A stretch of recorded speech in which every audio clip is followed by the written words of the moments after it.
Om Namo Bhagavate Vasudevaya. Om Namo Bhagavate Vasudevaya. Om Namo Bhagavate Vasudevaya.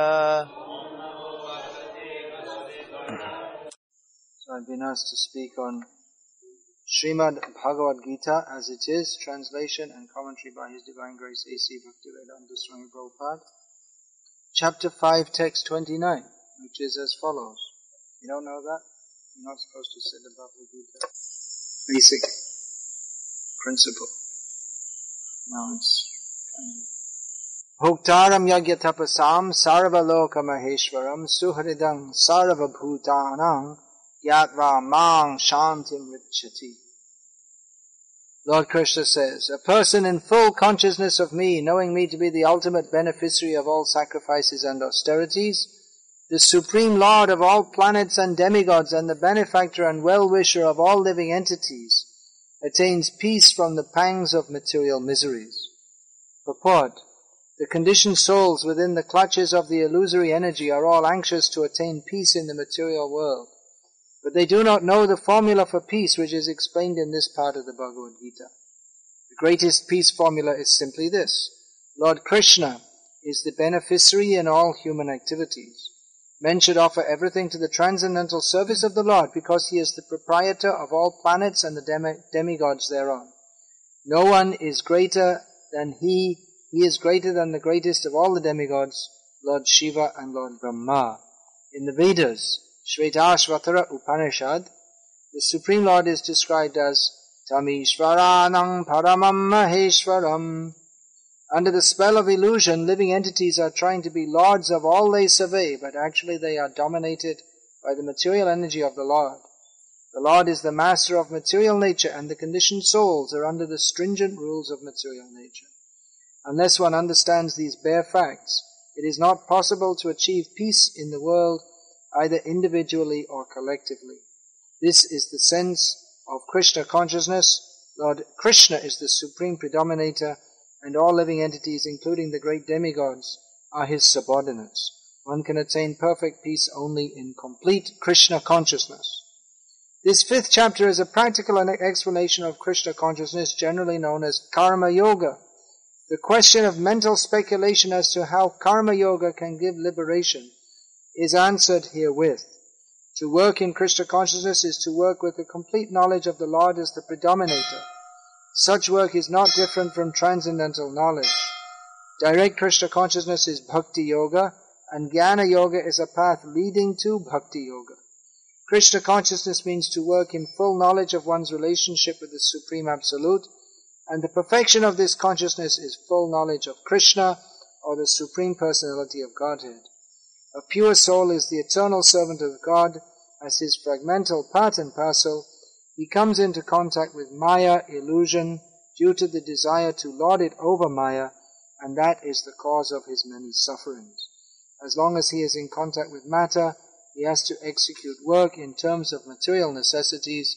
Krishna consciousness, however, brings one into spiritual life even while one is within the jurisdiction of matter, for it is an arousing of spiritual existence by practice in the material world.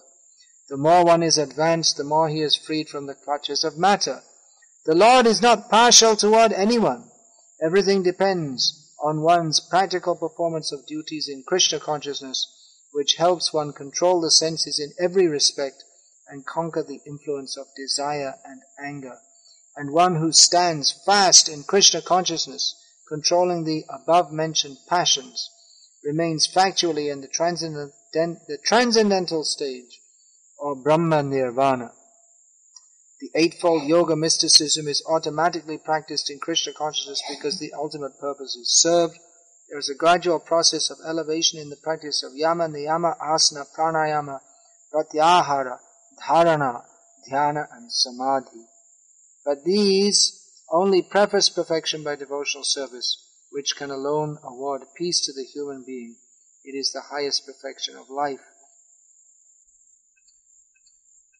The subject matter is peace. Actually, the subject matter is Krishna. But this particular verse of Bhagavad-gita describes how we can attain peace by understanding Krishna.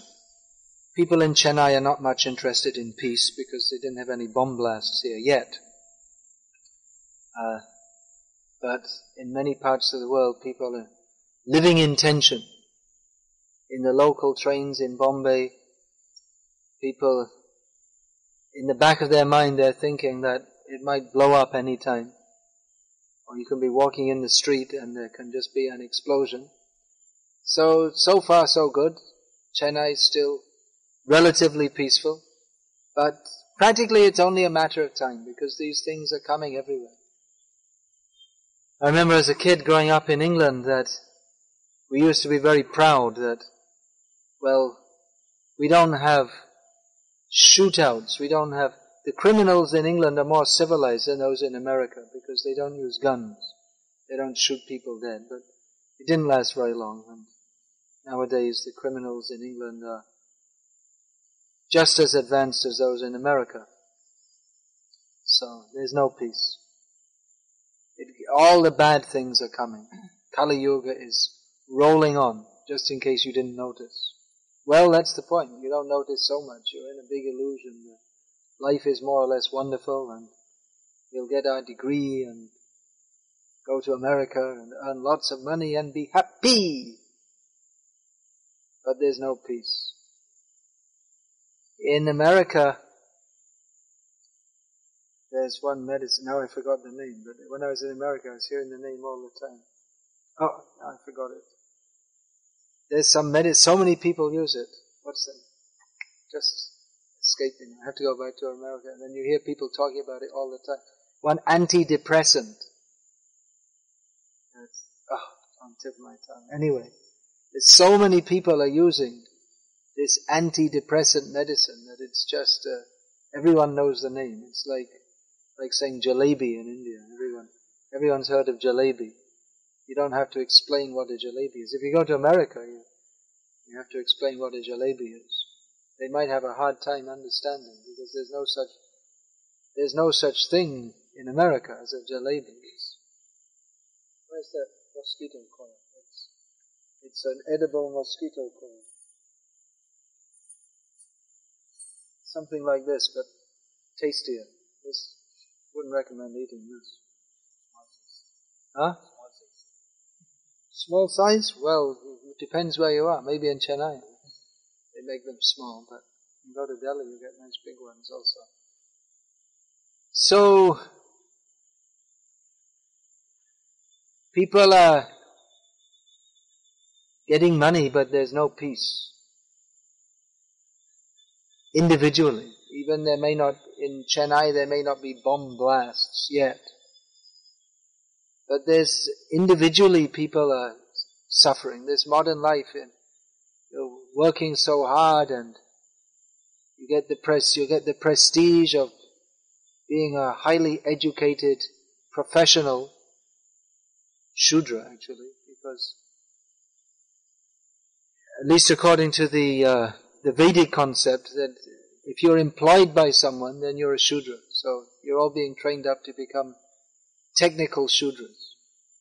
As Prabhupada said, technology is for Shudras actually. You see, it's for the most intelligent people. But for the most intelligent people in Vedic culture is the highest tech they would have is a house made or a little cottage made out of mud. Otherwise, just sit under a tree. The most intelligent people don't get involved in the material energy. They're involved with the spiritual energy. But because everything's upside down in Kali Yuga, so we think that one who is highly educated and intelligent, they make more and more machinery, which makes life more and more complex and dangerous. So, modern life is unnatural. We're thinking that we're improving everything by making more and more machines, but it's just making life more and more complex. And what they call a good job, you have to work so hard and then you get ulcers, but never mind, you have enough money to pay the doctor's fees. You earn enough money to pay the doctor's fees. And you can purchase a nice apartment, but you don't have any time to stay there because you're at work all the time. You can buy a nice car so that you can get caught in the traffic jam in a nice car instead of in a share auto. So these are the advantages of having a big brain and going to IIT. But peace, where is peace? People don't know what that is. In the modern age, they're emphasizing non-peacefulness. That you should be very active, and music, instead of relaxing the mind, it's all for agitating the mind. There you go. Instead of elevating the mind can be elevated by spiritual music, but this bam, ba bam, ba bam, ba bam, this rock music, it drags one's consciousness down to the lower level, but it's good for the rajagun of working hard, but there's no peace. And so people become depressed, they get burnout. In Bangalore there's one good business. What's that good business? IT, yeah, that's one good business. There's another good business is mental hospitals. For all the burned out professionals, right? So work hard, work hard, work hard. What's that? There's some advertisement in Bangalore, work hard, party harder. And then go to the mental hospital. Just work, work, work, and then instead of relaxing, when you get a little time, instead of relaxing, go on more intensely, partying, and then have a nervous breakdown and end up in the mental hospital. It's not just the pressure of working. The pressure of working is one thing, and the pressure of showing off is something else. So you have to show, I'm really cool, and I'm really with it, and I'm on top of the world, I have no problems.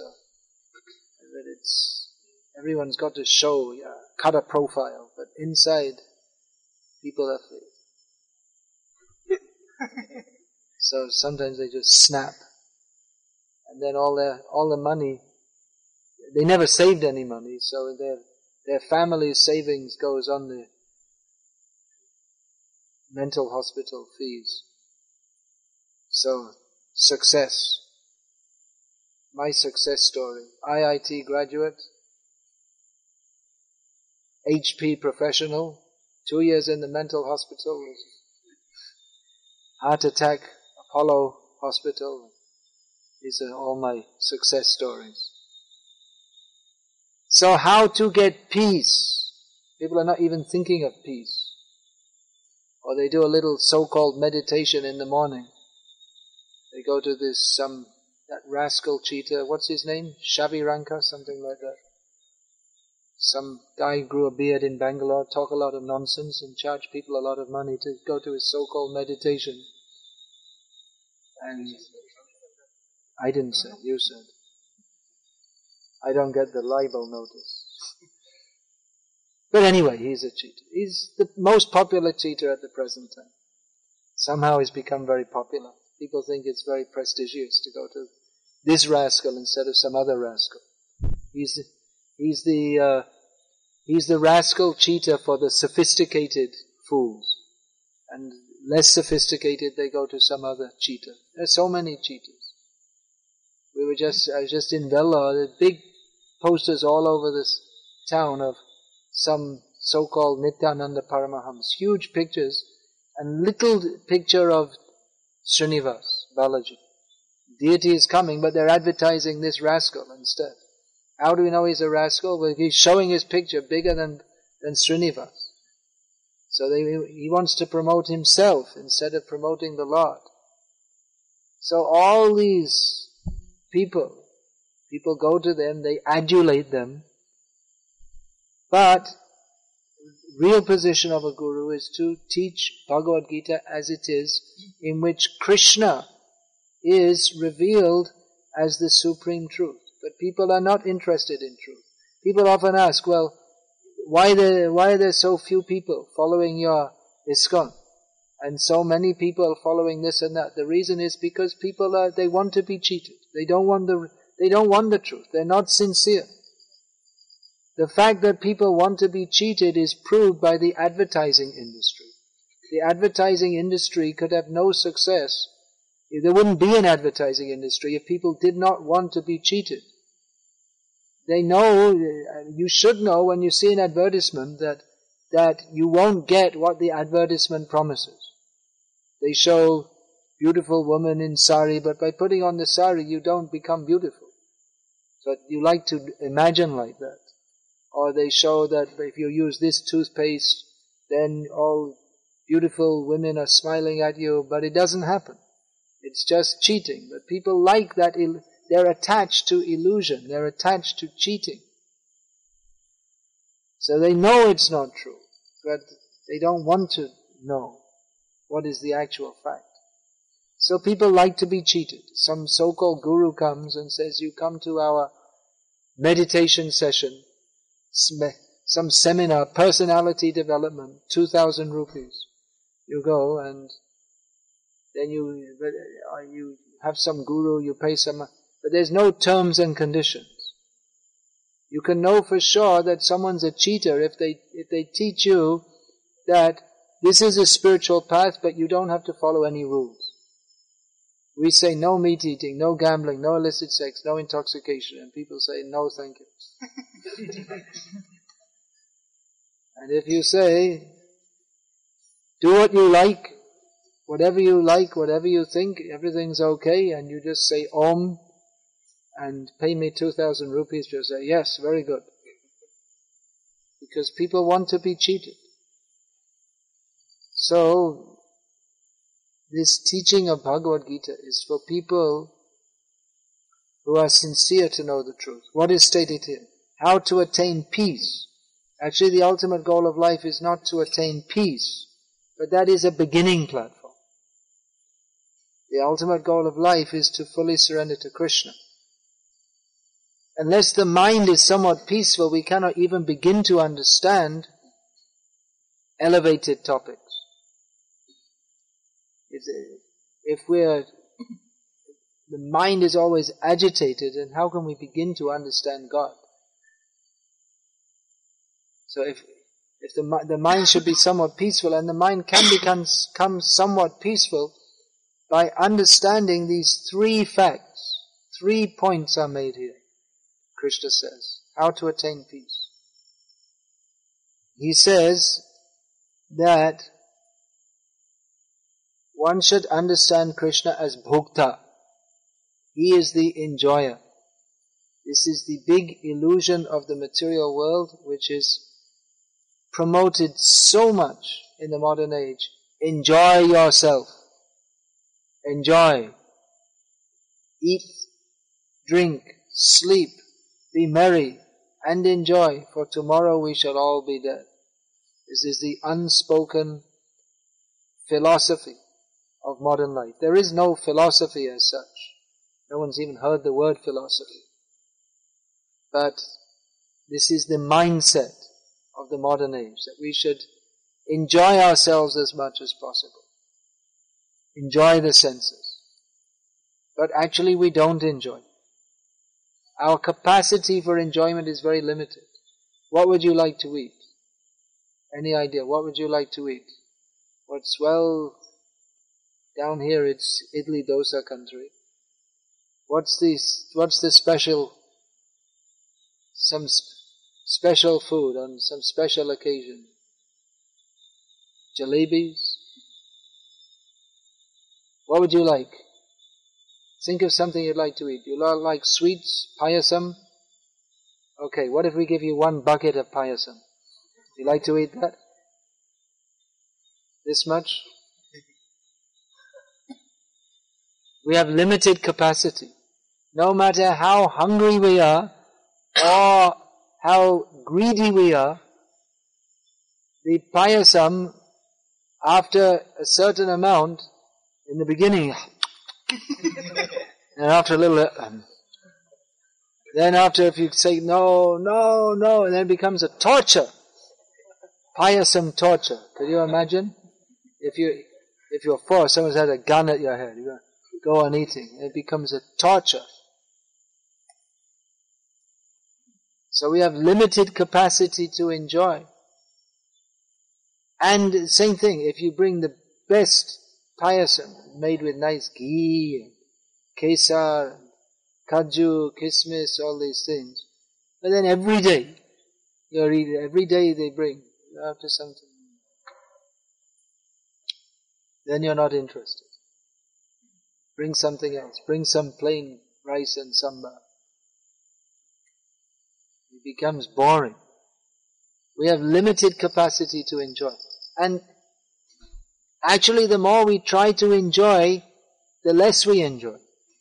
This whole modern life, this jump on a motorbike, with music, and where's the enjoyment? The more you try, sense enjoyment, it's like if you have some cloth full of water, you just squeeze a little bit, some water comes, and then if you squeeze some more, it becomes dry, and then even to get one drop, you have to squeeze hard. So like that, our bodies in youth, we can very easily enjoy. The senses are very strong, but as you get older, it becomes like the cloth, all the water's gone out, and you try very hard and you can't enjoy. Even when you're older, then the teeth, or even to eat food becomes difficult.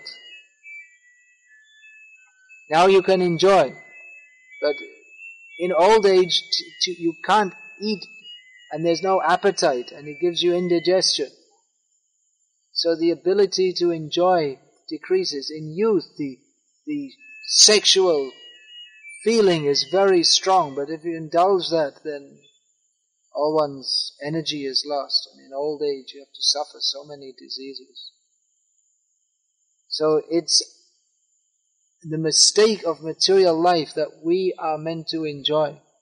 That everything should be offered for Krishna's enjoyment. Everything should be done for His pleasure. Bhuktaram yagyatapasam sarvaloka maheshwaram. He is the Lord of all the planets. We want to do probes into space. You can probe as much as you like. Krishna is controlling everything. Krishna is the supreme controller. We're trying to enjoy this material world, and we're trying to control. Technology is an attempt to utilize the material elements in a very gross way, so that we can utilize material nature to facilitate our sense enjoyment. This is technology. But how much can we control? We can't control the tsunami. We can't control even the rain. We can't control our toothache. We can't control the aging process. You can try. You can do yoga or take vitamin E pills. That's very popular in the West. Vitamin E pills. And that's supposed to keep you younger. But anyway, the body gets older and older. We can't control. We think we can control. To a very limited extent we can control. But just like you make this complex machine, an automobile, and we think now we're improving life. We can get from one place to another quicker. But actually you get caught in so many automobiles, you get caught in the traffic jam. You don't go any quicker. So many times it's quicker to walk than go by car.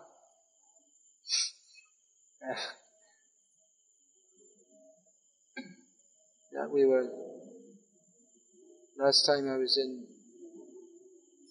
New York, he was saying, well, shall we walk or go by taxi? How far is it? 2 miles. That's a long way. Yeah, but I think we'll still go quicker if we walk. Because all this complete gridlock of cars. Quicker to walk. So we think we solve one problem, but we create another problem, and then Over 50,000 people a year die in America in road accidents. That's a lot of people, isn't it? After this 9/11, people, for some months, most people stopped using airplanes, which is it's a common means of transport in America. It's a huge country, and makes India look like a little village or something. So people fly around a lot, but then they started going by car. They thought it's safer because we won't get the terrorist attack. But then there was an increase in road accidents because of the increased use of cars, and they would have been safer to go by plane. So we think we're solving problems by technology, but it's not solving anything. It's the nature of the material world that it's full of problems. There's an example given in Srimad Bhagavatam that you have a heavy weight on your shoulder. So you think, what shall I do? It's too much. So what shall I do? Okay, take it off the shoulder. But then you have to carry it, so you put it on the other shoulder. So it's like that. Technology, it's not solving any problem, but it's shifting the weight from one shoulder to another. That's all. Or maybe making things worse also, because at least previously, fresh air, fresh drinking water, fresh food without pollution or chemicals, these were ordinary things which everybody got. Nowadays you can't get it. Very difficult to get fresh air. In the city, impossible. You see, here we are in IIT, highly prestigious, and the stink from the drain is coming. You probably don't notice. You're inured to it. But I notice. This stool smell is coming. And fresh drinking water it practically doesn't exist. If you go in the mountains, maybe you can get it. Otherwise all the water is polluted. Even you dig it up from the earth, it's all polluted. So much pollution in the soil. Fresh food, forget it. No way. You have to bring it in from the village to the city. By the time you've purchased it and brought it home, it's never going to be fresh. And it's all full of chemicals and pollution. So even ordinary things we can't get. Even the ordinary basic things, fresh food, fresh water, fresh air, you can't get. So is it an advantage? Is modern society has it actually helped? Has it furthered the cause of human civilization? Doubtful. So this whole economic, technological rush to develop, it's all based on ignorance of the principle of the real purpose of human life, which is to understand that there is a supreme controller, a supreme enjoyer. We are not the enjoyers, we are not the controllers. And Krishna is the supreme friend of all living beings. Suhridam sarva bhutanam. So this should be understood. That Krishna is our friend, and He's not only our friend, He's the friend of all living beings. So we have no right to slaughter animals for the pleasure of our tongue. This is sinful. We should know. If we know these things, we can attain peace from the pangs of material miseries. It's actually very simple. The absolute truth, or the knowledge of the absolute truth, is there are many complex points, but the basic principles are simple. That's true in any field. Mathematics, the basic principles are simple, but if you get into it, it's complex. And the brilliant mathematician is one who can find the simplicity in the complexity. Einstein, E equals mc squared. So many scientists are looking at the same phenomena, and he found the formula. But he didn't find this formula. That's a much higher principle. Bhaktaram yagyatapasam sarvaloka maheshwaram suhridam sarva bhutanam gyatva mang shantim richati. This is a formula beyond Einstein's research power. The same basic, Einstein, for all his brilliance, made the same mistake as everyone in the material world of putting too much stress or too much importance on his own mental capacity. This IIT, they should make the symbol a frog. Inside this IIT is going on frog philosophy. In Sanskrit called Kupamandu Kanyai. The philosophy of the understanding of the frog in the well. The anecdote is given that there was a traveling frog. He liked to travel here and there. So he came from the ocean and he visited one well in which one frog was living in the well. So the frog who'd been outside in the big wide world said, "I saw the ocean." So the well frog said, "Well, what is the ocean?" He said, "It's a huge body of water." So the frog in the well, he only knows his own well. He's never saw beyond that. He has no capacity to imagine anything beyond that. So he said, "It's a big body of water. How big is it? Twice as big as my well?" "No." "3 times as big?" "No, much, much bigger." 100 times as big? No, far bigger. Then I can't believe. How can there be? I'm highly learned, Dr. Frog, PhD. I know everything about this well, how to catch insects, how to jump in the mud. So I'm an expert. I'm the most respected frog in the whole frog community here. So it was beyond his power to imagine anything beyond his well. And therefore, he decried even the concept that there can be an ocean, because his experience of water is only that which he sees in the well. So the whole endeavor to attain knowledge or to improve human society only with respect to the material condition and using our highly limited mental capacities. This is frog philosophy. Dr. Frog. To go beyond that, Krishna speaks Bhagavad-gita. Those who are intelligent will accept it, and those who are unintelligent but think that they are intelligent because they have some mental capacity, they will not accept it. People don't know what intelligence means. They think that intelligence means the ability to grasp various concepts and manipulate the material energy thereby, and to try to understand how everything is going on.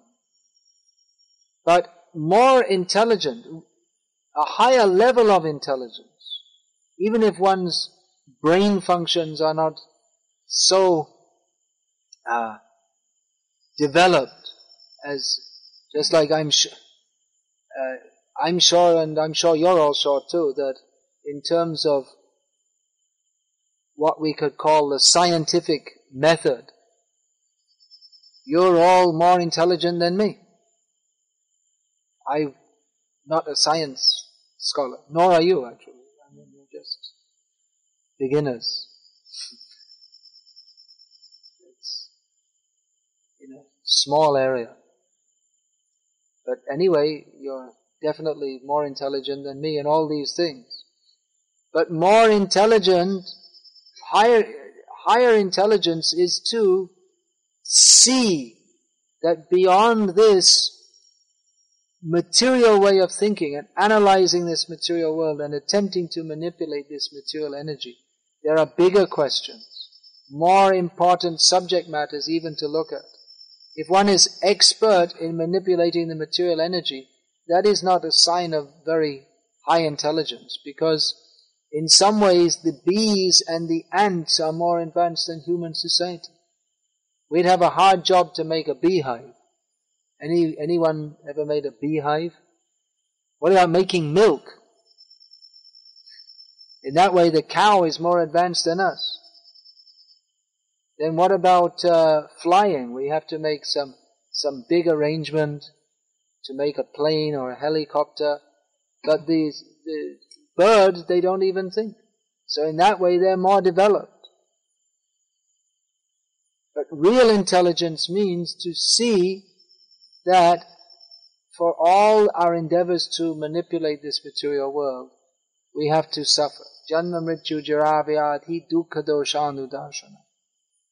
So real intelligence to think that, to understand that I want to be happy, but in this material world, everything that we take as causes of happiness, that produces distress in this lifetime also. Even the people who think they're happy, they're suffering so much distress. And certainly we have to suffer death, old age, disease. From Shastra we can understand there is rebirth also. So how to get free from suffering? And to understand that behind this whole cosmic organization there is orchestration. There's no orchestra without orchestration.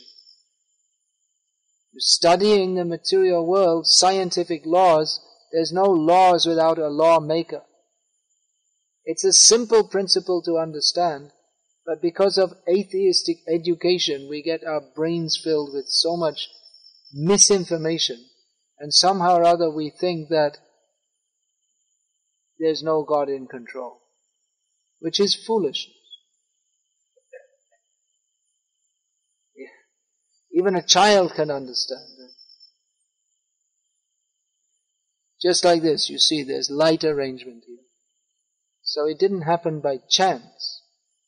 Some human intelligence with some purpose, the lights were set up, or the fact that there is light, electric light supply means there's so much human endeavor and intelligence behind that. So to say that the whole universe with all its incredible complexity is just coming into being by chance with no purpose is foolishness. But somehow or other people think that it's very intelligent to presume that there is no God in control.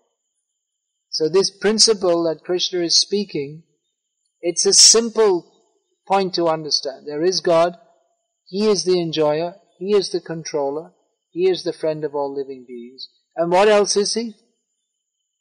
He's Krishna. He's not just someone that we don't know, but He is Krishna. He is a person who we can know. God means He's the controller, He's the enjoyer, He's the friend. It means He's a person. Then who is He? The answer is Krishna. That is clear from all the Vedic literature. In Bhagavad-gita, Vedaischa sarvam aham eva vedyaha. Krishna is the goal of knowledge in the Vedas. What else? Mataf parataram nanyat kinchidasti dhananjaya. There is no truth. There's nothing superior to me, Krishna says. Aham sarvasya prabhavo. Everything is generated by me. Matas sarvang pravartate. From me everything comes. So it's from Krishna. It's not some idea or concept or undefined or unknowable God. If He's the supreme controller, and to think there is no supreme controller is foolishness, then He's a person. And who is that person? That is Krishna. This is the message of Bhagavad-gita. So, how to get peace? If we understand Krishna as the Supreme Personality of Godhead. Now we may say, well, people are fighting because of religion. In India there has been, and it can flare up at any time, tension between Hindus and Muslims. And in Pakistan it's between Muslims and Muslims. And increasingly it seems that the Western world, which is at least nominally Christian, is pitting itself against the Islamic world. And then we have also in Northern Ireland, where my mother's from, for one whole generation, for about 30 years, there was fighting between Protestants and Catholics, not actually about religion. It's not anything to do with God, but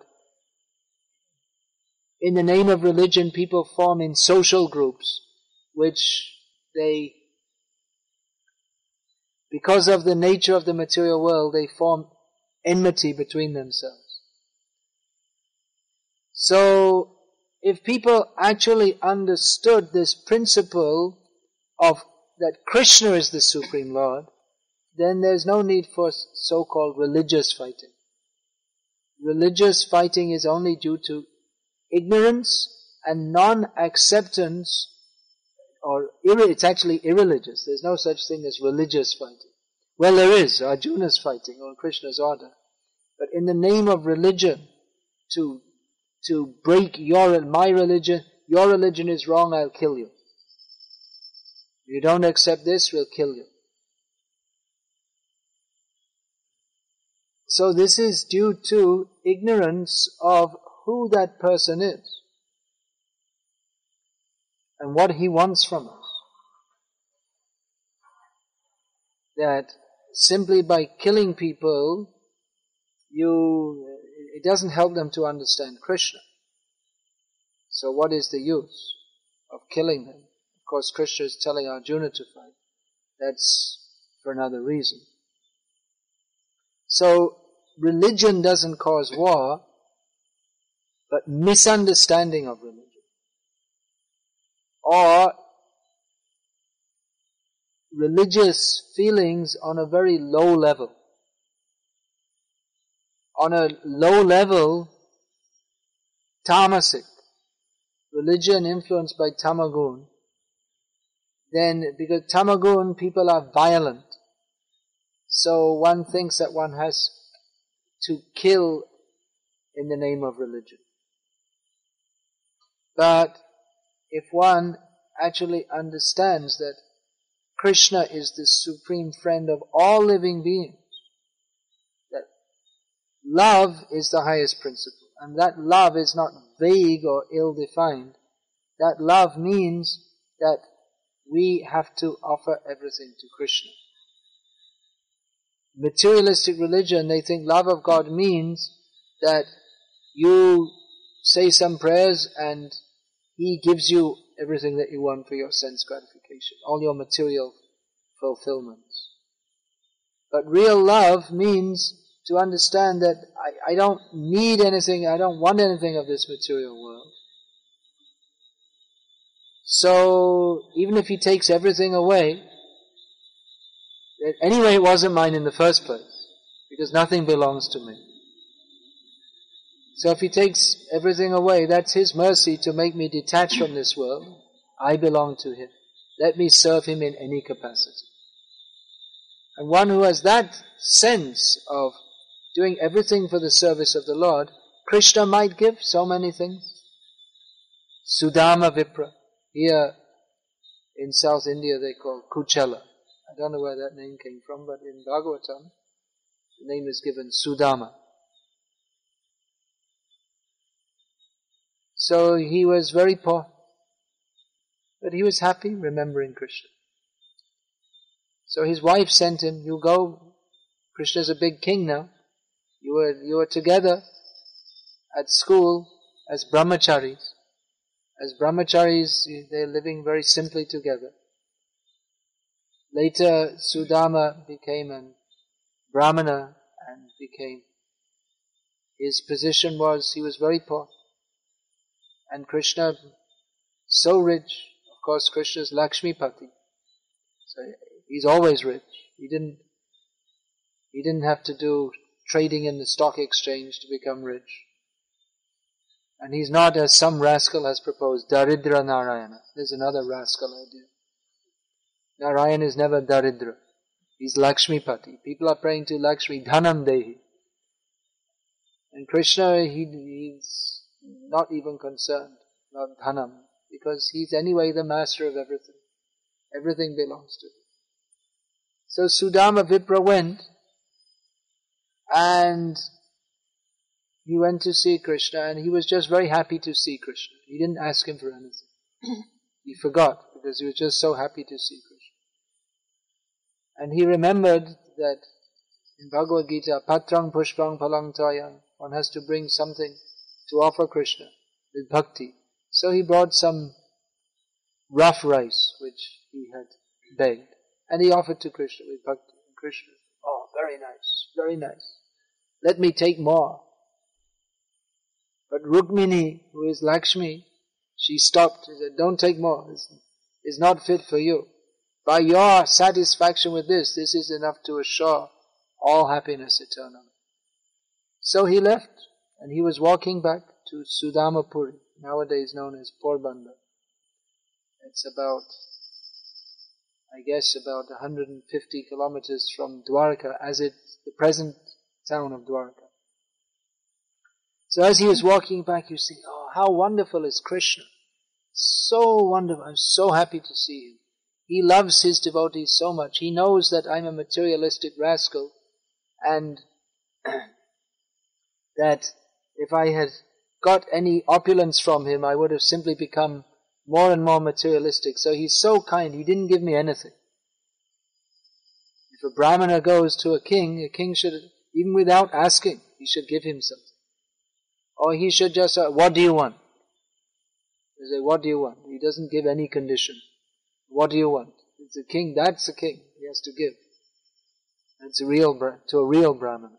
So Sudama thought, he was so kind, he didn't give me anything. He knew that if I remain poor, then I'll be unattached. So then he came and he saw, where's my home? What happened? There's some big palace here. What happened to my home? Krishna's so kind, I had a little hut, and now that's gone too. Someone built a big palace. All right.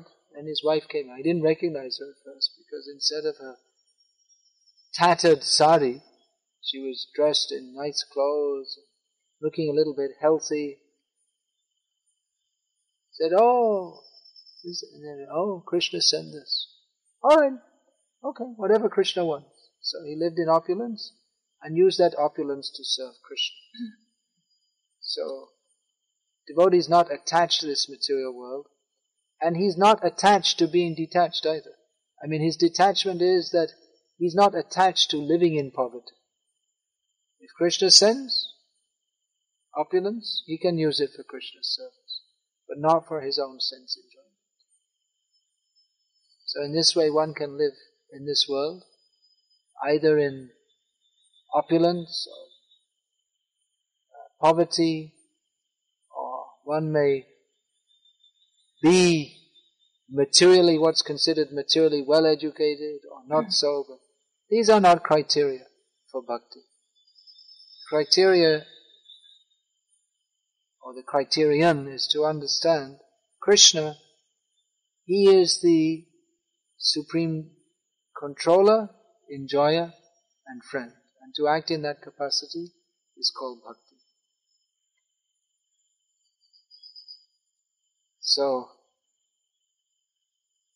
all this big education you're getting, is that an advantage for bhakti or not? What do you think? I think it's a disadvantage actually, because if we go among all the students, if you have to explain everything in a big scientific way and give example, and then they think, oh, very good. But actually this science has got nothing to do. It's because nothing to do with bhakti. You may use that just to demonstrate some principle to people who are enamored by that. But the fact that you're enamored by that is another kind of misfortune, because you put such emphasis on the material energy and material education and material intelligence, which is actually a block to put importance on these things, is a block in understanding Krishna as the Supreme Person. So we have to go, among so-called educated people, we have to go in a roundabout way, and I haven't done so today. You have to explain so many things about science, and then think, oh, okay, that's very important. But Krishna, his importance has got nothing to do with what you think is important, or what people who are material educated. His importance transcends that. This science, what we call it, means that we have a very, very, very, very little knowledge about very, very, very little about what's going on in this world. And the really important thing, which is to understand Krishna, science can't even come, by its very methodology, cannot even begin to approach. But because we live in an age of sophisticated foolishness, therefore people think this is very important. So anyway, there's hope for you also, despite your education. You can also take to Krishna consciousness. Understand Krishna through Bhagavad-gita as it is, that he is the supreme controller, the supreme friend, the supreme enjoyer, and life should be lived with that understanding. Then one can attain peace, and beyond peace, one can attain pure devotional service to Krishna, the Supreme Personality of Godhead. Are there any questions about this? Eureka. It happened to you? People in India don't sit in bathtubs. That's a Yavana propensity. Yavan means the Greeks. The original term means the Greeks. So, when they take a bath, they're sitting in the bathtub. Eureka. You know that, right? How the term Eureka came? That was one of the famous Greek, who was that? Archimedes. He was sitting in his bathtub. And that's how so many scientific breakthroughs come. When the scientists they're thinking and thinking and thinking about some problem, and then they can't get it. And then when they're not thinking about, comes. What's that? That's Paramatma. He says, this rascal is trying so hard, okay, give it to them. So, then they get a Nobel Prize. But Archimedes didn't get. Well, he's famous among other Yavanas. Actually, all this mathematics, everything, it's already there. Vedic mathematics. Everything is there. Geometry, trigonometry. All the words are there. I don't know the words, but there's sine, cosine. All these words are there in Sanskrit. Trikon is the word for triangle. 3 corners. Paramanu, the word is there for atom. So it was all known, but that knowledge has become lost now. Lost or almost lost. So, it's a great culture, Vedic culture. How nowadays they're building buildings out of this cement and marbonite all over Chennai. There's advertisements for marbonite. But see how they built temples in the past. How well constructed they were. During that super cyclone in Orissa, all the buildings on the coast were blown down, but all the old temples, they stood. No damage to them. They withstood the worst that nature could send. So people don't know how to build such things nowadays. The pyramids in Egypt, they have no idea how they built such things. They can't imagine how they did. They must have had some technology which we're not aware of in the present age. There's no cement. The blocks are put together so perfectly that they're standing, withstanding that harsh climate for for such a long time. So there's so much knowledge that the ancient world had, but we're proud of building our cement and steel buildings, which don't last. Even in a short time they look terrible, isn't it? After 3-4 monsoons, they look terrible. Whereas the old buildings, they're standing so many years. Still very nice. We're proud. We are doing better.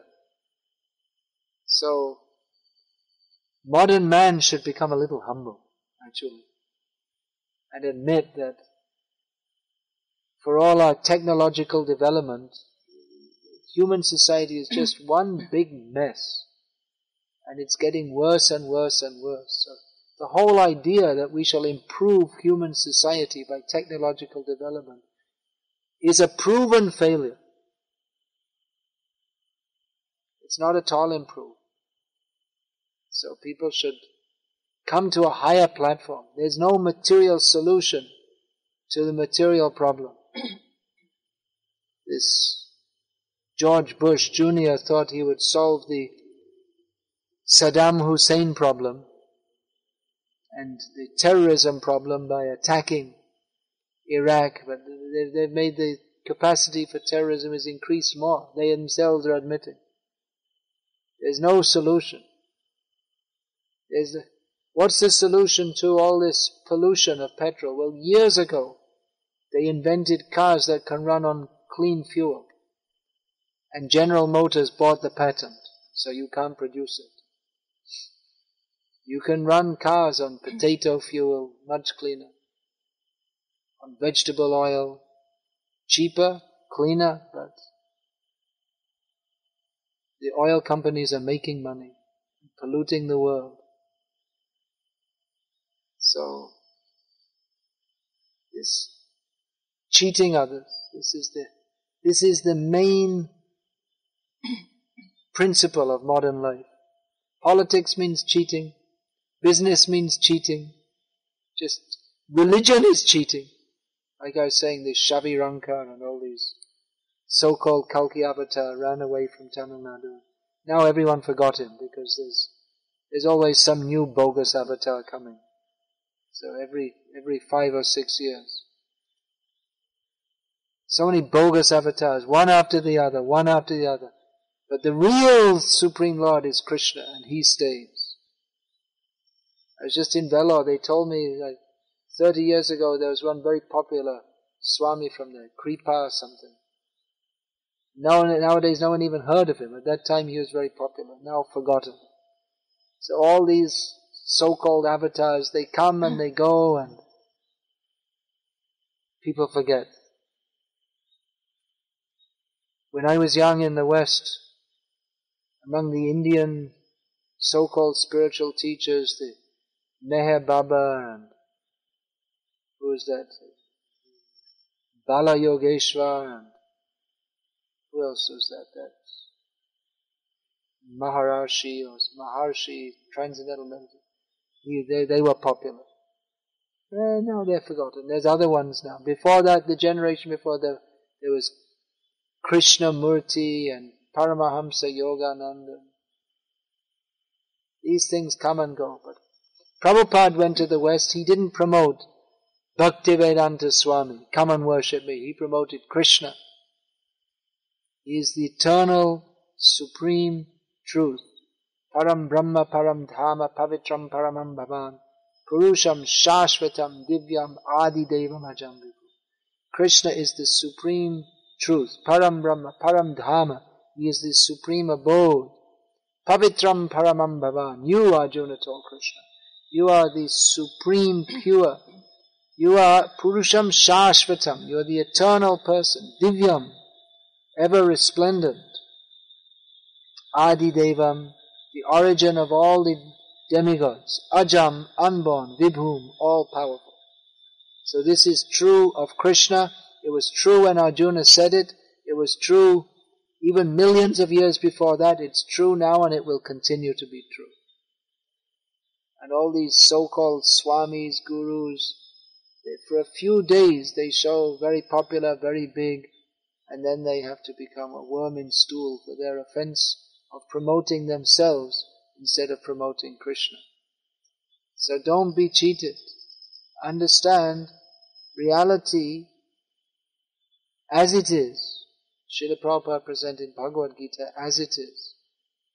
If you can transcend the handicap of your materialistic education and understand parastas matu bhavanyo vyakto vyaktat sanatana.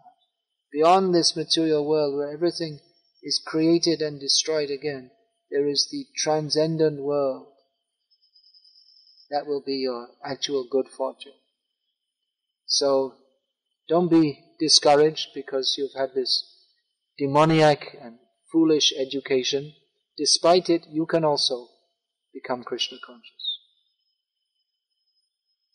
Yeah. How peace is different from happy and anger? Yeah, peace is the substratum of happiness. There's no happiness without peace.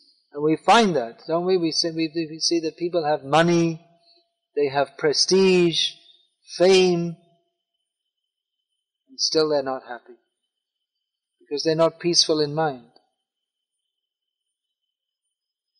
So it's the substratum on which happiness can develop. In Satyuga, the process of Dhyana Yoga is recommended. And then in Treta Yoga, I think performance of sacrifices, and the Dwapara Yoga, they say worship of deities is recommended. If Krishna is the supreme truth, then why the worship of Krishna was not popular in those ages? Why wasn't the worship of Krishna popular? Well, it was popular. What makes you think it wasn't? In the form of Krishna, it was popular in the form of Vishnu. No, dhyana means dhyana avastita tadkatena manasa. Meditation on Vishnu. Kriteya dhyato Vishnum. Krita yoga is another name for Satya yoga. So dhyato Vishnum. The dhyan was on Vishnu. Because all these cheaters have come and taught, meditation means you just think of some void. But meditation means to meditate on Vishnu. And Tretayam yajyato maka. In Treta yoga, Maka means, is another name for yagya. So the yagya that's performed, understanding that yagyapati is Vishnu. Yagya book or yagya itself is another name for Vishnu. So it's not that Vishnu Bhakti was unknown in other ages.